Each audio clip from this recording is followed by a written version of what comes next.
하나님은 나를 만드신 분이라는 제목으로 함께 말씀을 나누도록 하겠습니다. 우리 사랑하는 청년들하고 같이 죽음에 대한 이야기를 한 적이 있습니다. 왜 나이를 먹어갈수록 장례식장 갈 일이 더 많아지잖아요. 그래서 장례식장이라는 곳이 다소 차갑고 뭔가 좀 엄숙한 분위기에서 죽음에 대한 묵상을 안 할 수가 없는 그런 장소적인 특징이 있습니다. 그래서 사람이 언제 철드는가 하고 지켜보게 되면 인간의 태어남과 죽음, 즉 나의 본질적인 시작과 끝에 대해서 묵상하기 시작하면 그 사람이 철들기 시작합니다. 그래서 내 자식이 언제 철드나 하고 아직도 걱정하시는 우리 성인, 우리 장년분들 계시면 자녀들하고 삶과 죽음에 대해서 한번 대화를 한번 나눠보시는 것도 되게 좋은 가족 간의 대화가 될 수 있지 않을까 생각을 합니다. 물론 이게 단순히 나 죽겠으니 너 죽고 나 죽자 뭐 이런 식으로 이판사판 가자는 얘기가 아니에요. 그런 것보다는 인간의 본질적인 삶과 죽음에 대해서 함께 고민하고 묵상했을 때 분명히 하나님은 우리에게 새로운 마음들을 주실 거라는 생각입니다.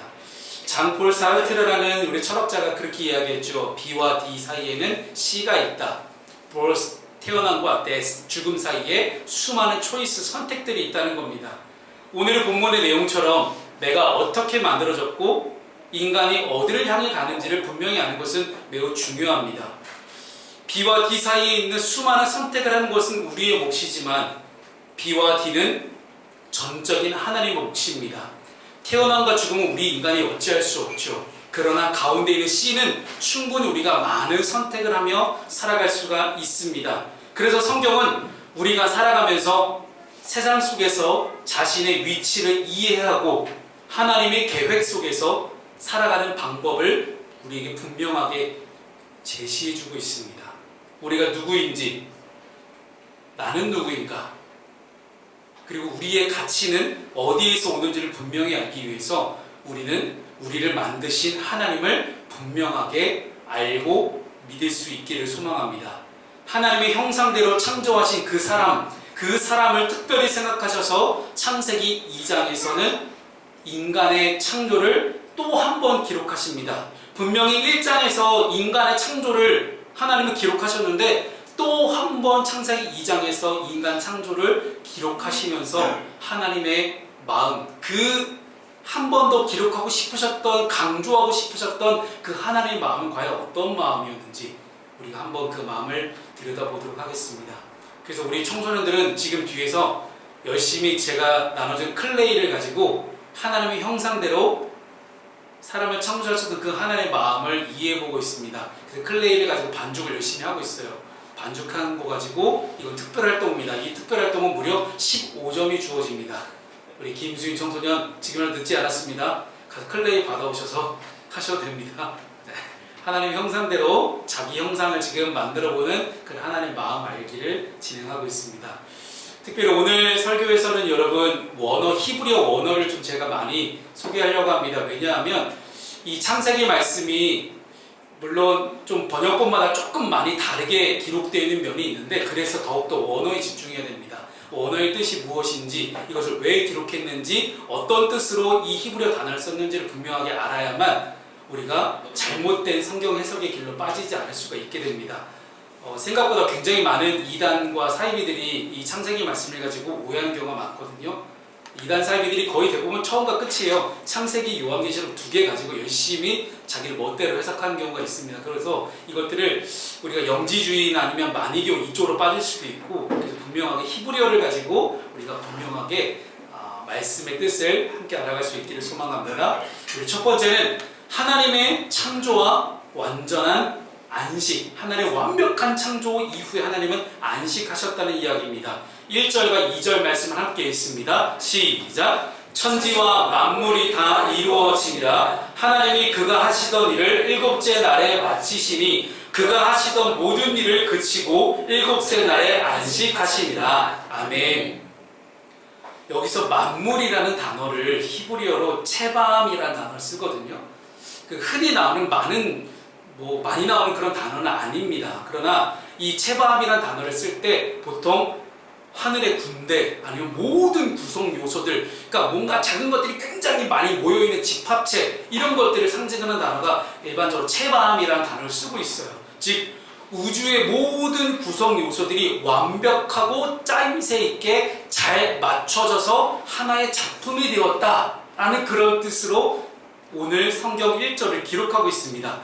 현대 과학은 이 우주의 탄생을 무질서에서 질서로 발전했다고 주장합니다. 그러나 성경은 우리에게 뭐라고 말씀합니까? 하나님께서 처음부터 모든 것을 다 하나님의 계획 안에서 질서 있게 창조하셨다라고 성경은 분명하게 선포하고 있습니다.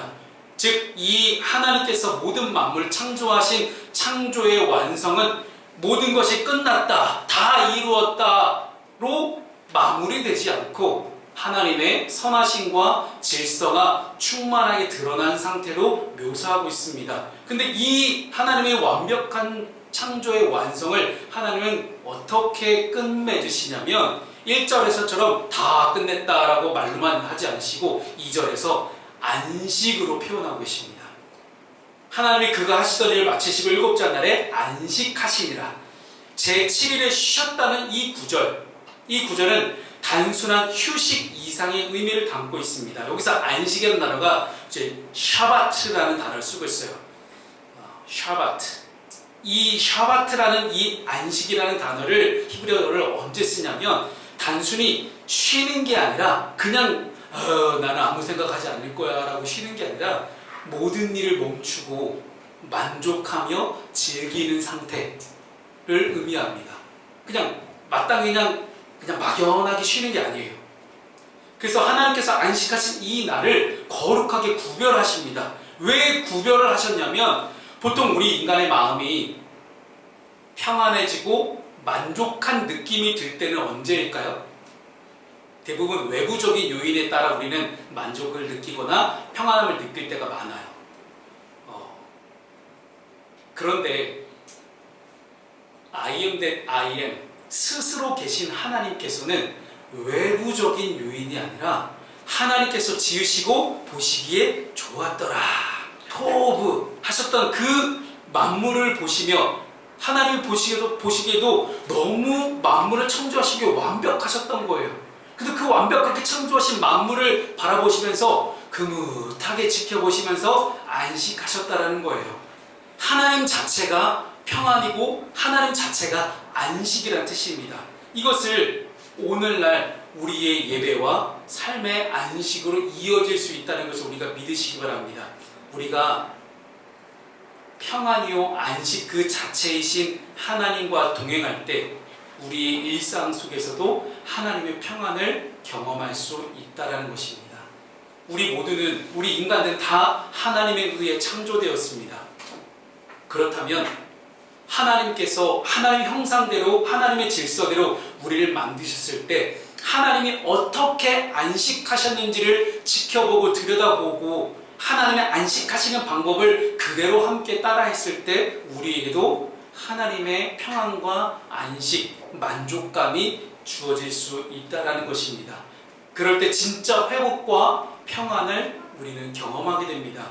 이런 선택과 이런 행동, 남들이 일반 세상 사람들이 어떻게 평안을 얻고 어떻게 만족함을 얻는지가 중요한 것이 아닙니다. 그건 그들의 방식이에요. 그러나 크리스천들의 방식은 하나님이 평안을 선택하셨던 방법, 하나님의 안식을 선택하셨던 그 방법, 그 날, 그 시간, 그 생각들을 거룩하게 구별하고 하나님께 나아가는 것, 하나님 안에서만 진짜로 평안과 만족을 얻을 수 있다는 분명한 가치관과 기준의 변화, 이것이 바로 이 땅을 살아가는 모든 그리스도인들이 해야 될 선택이자 믿음의 도전이 아닐까 생각합니다.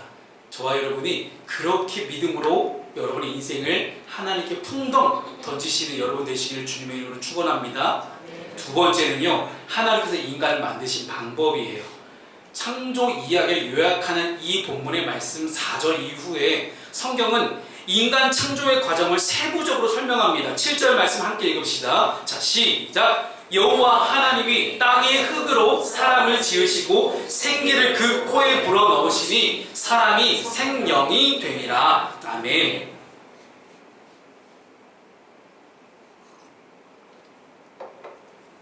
여기서 흙이라는 단어 히브리어 아파르라고 하거든요.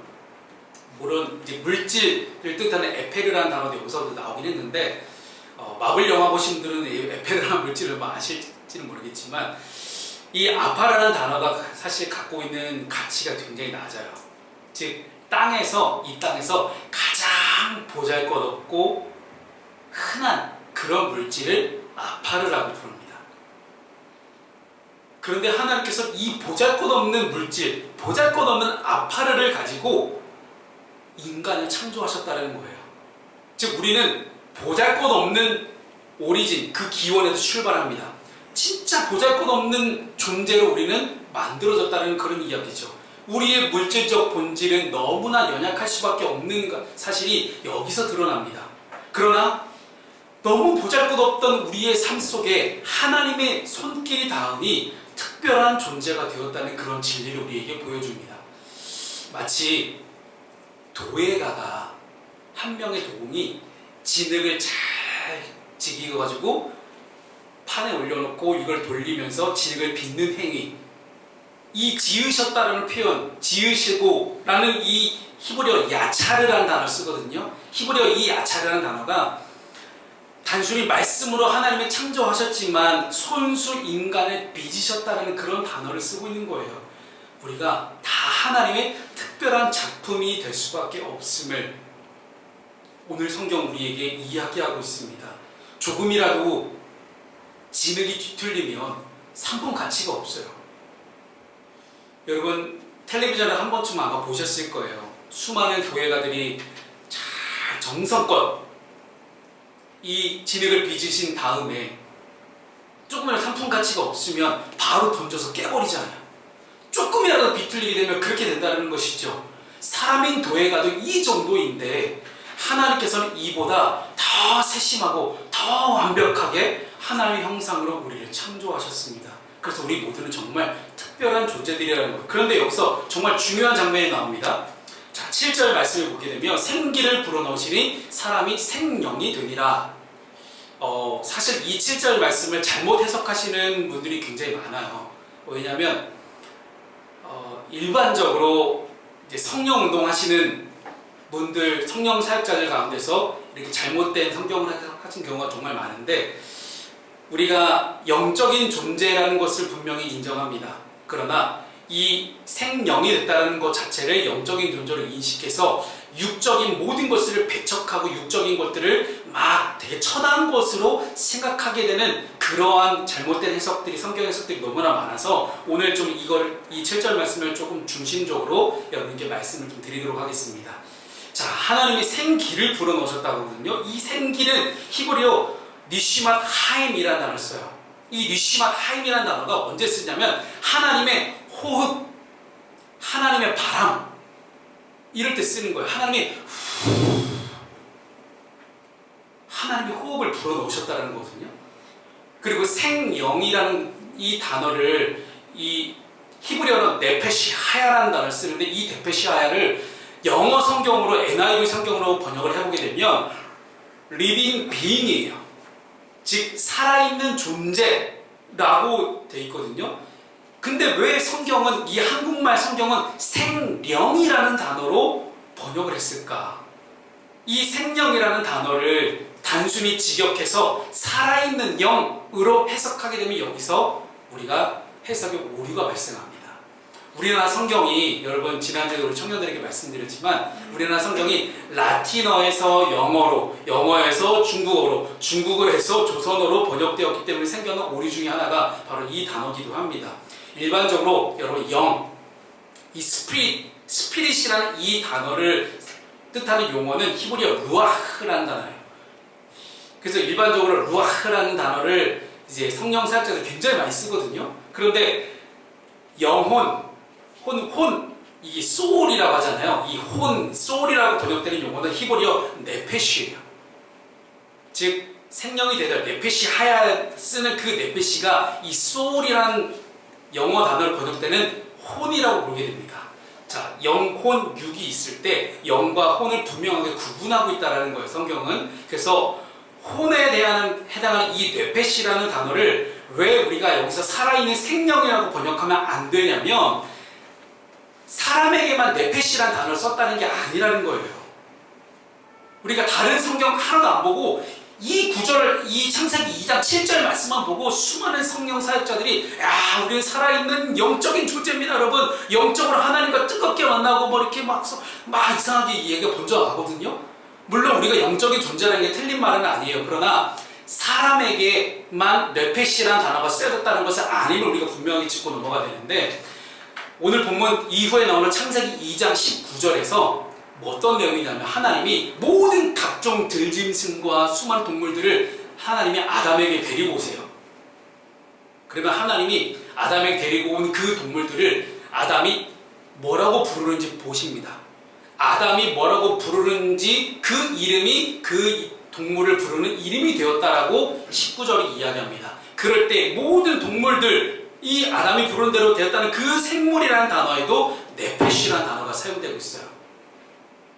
사람에게만 네페시하야, 네페시라는 단어를 사람에게만 쓴 게 아니라 동물에게도 썼다는 거. 그럼 동물도 영적인 존재냐라고 얘기할 수는 없거든요.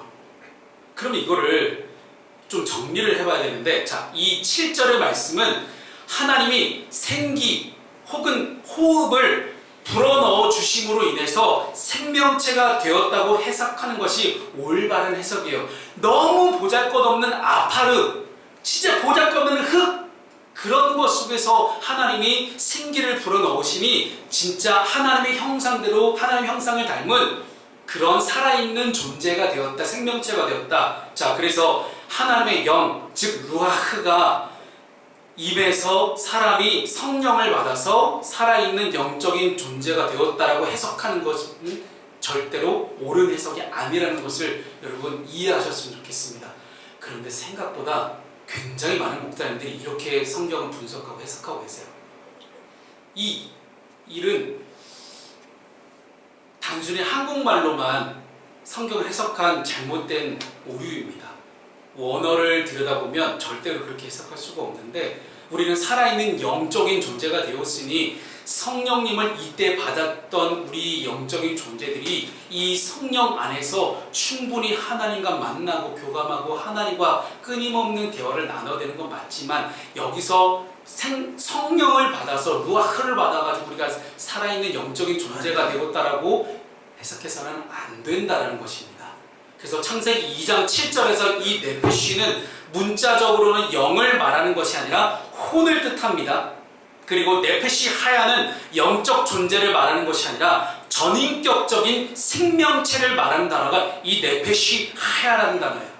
즉 개역 성경의 생영으로 번역돼서 마치 육체적인 것을 완벽하게 배제한 그런 영적인 의미만으로 해석해서는 안 된다는 것을 제가 여러분께 강조하고 싶었습니다. 따라서 우리가 왜 제가 이 전인격적인 존재, 리빙 비잉에 대해서 제가 이렇게 계속해서 강조하냐면, 하나님이라는 존재를 우리가 영적인 존재로만 치부할 때가 너무 많다라는 거예요. 우리가 하나님을 믿을 때 전인격적인 존재로, 전인격적인 하나님으로 만나자면 하나님을 단순히 영적인 존재로만 인식하지는 말자라는 겁니다.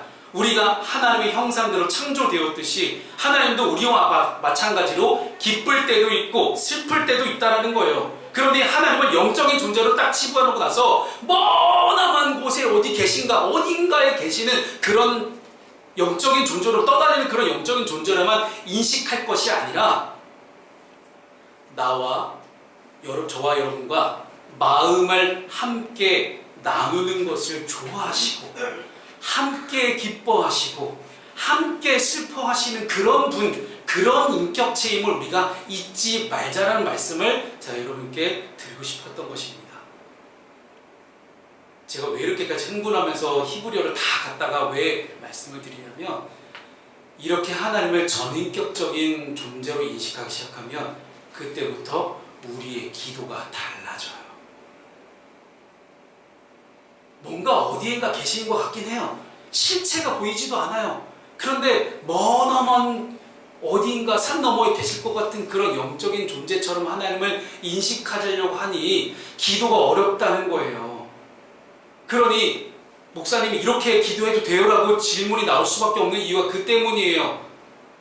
사람과 사람을 만나서는 아무렇지도 않게 대화하고, 요한아 어제 10시에 알바 잘 마쳤니? 그리고 집에 들어가서 저녁 잘 먹었니? 이게 어제 요한이와 저와의 대화예요. 사람과 사람이 이렇게 대화하는 것처럼 왜 하나님과 그렇게 대화를 못하냐는 거예요. 왜 그럴까요? 영적인 존재로만 인식하니까 그래요. 우리 하나님은 그런 존재가 아닙니다. 보시잖아요. 우리는 하나님의 형상대로 지음을 받았다. 네페시 하야. 살아있는 전인격적인 생명체가 되었다면 함께 살아있는 전인격적인 생명체답게 하나님과 우리 사이에 그렇게 좋은 만남과 교제가 충분히 실제적으로 일어날 수 있다는 사실입니다. 하나님을 너무 머나먼 당신, 가까이에게 너무나 머나먼 당신을 우리가 지도하지 말고 진짜 우리와 함께 하신 하나님, 임마누엘 하나님, 그게 성탄의 참된 의미 아니겠습니까? 함께 하신 하나님 우리가 인식했으면 좋겠습니다. 그러면 그 하나님이 살아있는 존재, 전인격적인 존재 네페시 하야들을 위해서 예비하신 에덴 동산이 있습니다. 이렇게 보잘것없는 존재였던 우리를 하나님이 생기를 불어넣으셔서 이제는 하나님이 전인격적인 생명체를 만드신 우리에게, 야, 너랑 나랑 이제 좀 마음을 나눌 수 있는 그런 공간이 좀 필요하지 않을까? 라고 생각을 하셨다는 거예요. 참 공간이라는 것이 사람에게 주는 중요한 의미가 있는 것 같습니다. 공간이라는 것은 사람과 사람 사이의 간극이라고 제가 어디 가서 이제 강연 때 얘기한 적이 있는데요. 즉 에덴 동산이라는 곳은 하나님과 사람 사이의 간극을 저는 표현하는 그런 곳이라고 좀 표현하고 싶어요. 하나님이 우리 인간과 정말 마음을 나누고 싶으셔서 수다쟁이처럼 끊임없이 인간과 대화를 하고 싶으셔가지고 만들어진 그런 공간을 저는 에덴이라고 표현하고 싶습니다. 히브리어로도 에덴이라고 뜻하거든요. 똑같이 에덴이라고 부릅니다. 근데 히브리어도 똑같이 에덴인데 이 에덴은 즐거움 혹은 기쁨이라는 뜻을 갖고 있어요. 이것은 하나님께서 인간에게 최고의 환경을 예비하셨음을 보여줍니다. 에덴은 우리가 천국을 상상하는 대로 모든 좋은 것이 다 준비되어 있는 그런 장소적인 개념이 아니라 하나님과 인간이 네페시 하야들이 함께 모여서 교제하고 하나님께 순종하는 장소였습니다. 그래서 이것은 단순히 인간이 존재하는 것으로만 멈추는 게 아니라 하나님과 관계를 맺기 위해서 창조되었음을 우리에게 분명하게 알려주는 중요한 단어가 이 에덴이라는 단어예요. 근데 이 개념이 지금 하나님을 믿는 우리에게 매우 중요합니다. 왜냐하면 기독교 역사상 가장 큰 오해가 천국에 대한 오해예요. 우리가 흔히 하는 천국의 오해가 이런 거 아니겠습니까? 자, 화면 보시면 딱 이해가 되실 겁니다. 천국에 가면 온갖 금은 보화가 가득하고 아픔과 고통과 슬픔이 없이 오직 우리에게 즐거움과 기쁨만 주는 곳, 이게 바로 천국이다라고 사람들이 오해하고 있어요. 여러분, 지금 이 그림은요, 제가 어제 설교를 준비하다가 구글에다가 천국 하고 검색해봤어요. 구글에 천국 검색하면 제일 첫 번째 나오는 이미지가 이 이미지예요. 그렇다는 것은 구글도 천국을 이렇게 생각한다는 거예요. 사람들이 일반적인 그런 지성의 집합체가 구글 아니겠습니까? 온갖 사람들이 검색하고 상상하고 있는 것들을 다 집합체 해놓은 게 구글이라고 생각해보면 많은 사람들의 마음속에 있는 그런 천국에 대한 투영된 이미지가 바로 이렇게 나오지 않았을까 저는 싶어요. 그러면 여기에 도대체 하나님은 어디 계십니까? 이거 보이세요? 하나님이? 저는 안 보이거든요. 물론 여러분, 우리 기도 많이 하시는 우리 성도님들은 이제 영안이 열려서 이제 하나님이 보이실지 모르겠지만 저는 안 보입니다. 에덴 동산은 단순히 과거의 한 장소로 끝나지 않았습니다. 오늘날 하나님께서는 여전히 우리의 삶 속에 우리를 위해서 에덴을 예비하십니다. 다른 말로 하면 천국이 맞습니다만은 우리가 어디에 있든지 무엇을 하든지 아담처럼 하나님의 뜻에 순종하며 살아갈 때 우리는 하나님께서 에덴에서 아담에게 예비하신 삶의 풍요로움을 경험할 수 있습니다. 에덴 동산, 즉 이 하나님 나라를 다른 곳에서 찾을 것이 아니라 우리는 하나님 안에서 찾는 연습을 해야 됩니다. 왜 자꾸 하나님 배제하고 하나님 없이 천국을 찾으려고 하는지 모르겠어요. 이것이 우리 모두가 앞으로 풀어나가야 될 전 숙제라고 생각이 들어요. 물론 잘 보이지 않을 거예요. 잘 보이지 않는 게 맞습니다. 자, 우리의 눈을 가리는 것들이 너무나 많죠. 지난주에 한 청년하고 그런 대화를 했어요. 천국에 없는 게 뭐라고 생각하니 그들이 죄와 고통과 슬픔이 없을 것 같습니다. 근데 그렇게 제가 대답했죠. 그 죄와 고통과 슬픔 때문에 네가 하나님 나라를 볼 수 없는 거야. 우리의 눈을 가리는 것들이 너무나 많습니다. 그래서 분명 잘 보기 힘들 거예요. 그래서 우리는 당장 나를 네페시 하여로 만드신 그 하나님을 묵상해야 되는 거예요. 그냥 묵상하기 어렵다면 기도와 말씀으로 계속해서 하나님을 구하고 찾고 두드리는 그 과정을 통해서 우리는 끝까지 계속해서 끊임없이 하나님을 생각해야 돼요. 그래야 하나님 안에서 발견된 진짜 참된 안식, 샤바트와 평안을 우리는 누릴 수 있게 된다는 것입니다. 하나님의 안식, 샤바트와 하나님의 평안, 샬롬은 그냥 주어지지 않습니다. 우리가 매 순간순간마다 하나님만을 찾고 구하고 두드리고 하나님을 묵상할 때 그 안에서 에덴이 발견될 것이고 하나님 나라 천국이 발견될 것입니다. 말씀을 정리하겠습니다. 하나님께서는 창조 사역을 완성하신 분이십니다. 근데 특별히 6일 동안의 모든 창조의 과정과 특별히 인간을 창조하신 그 과정을 다시 한번 기록하시면서 안식에 대한 분들을 분명하게 우리 강조하고 계십니다.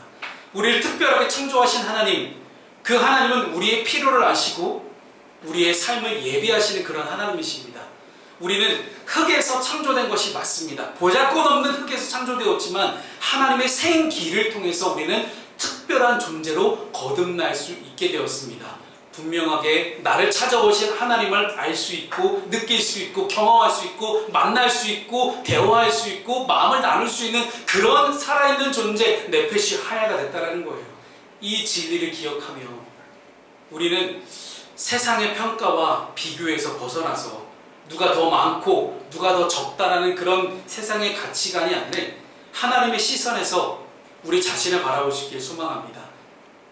도공이 도에다가 진을 빚으면서 조금이라도 빗나가면 어떡할까 하는 노심초사하는 마음으로 이 진을 계속해서 끊임없이 지켜왔던 것처럼 하나님은 지금도 우리를 그렇게 지켜보고 계십니다. 하나님께서 예비하신 그 에덴 동산 천국을 함께 소유하고 함께 누리기 위해서 그 하나님의 시선으로 정말 내가 가치 있는 존재구나, 정말 내가 특별한 존재구나, 하나님은 그렇게 나를 만드셨구나, 하나님 나를 만드신 분이구나, 그렇게 믿음으로 함께 고백할 수 있는 우리 모두가 될 수 있기를 주님의 이름으로 축복합니다.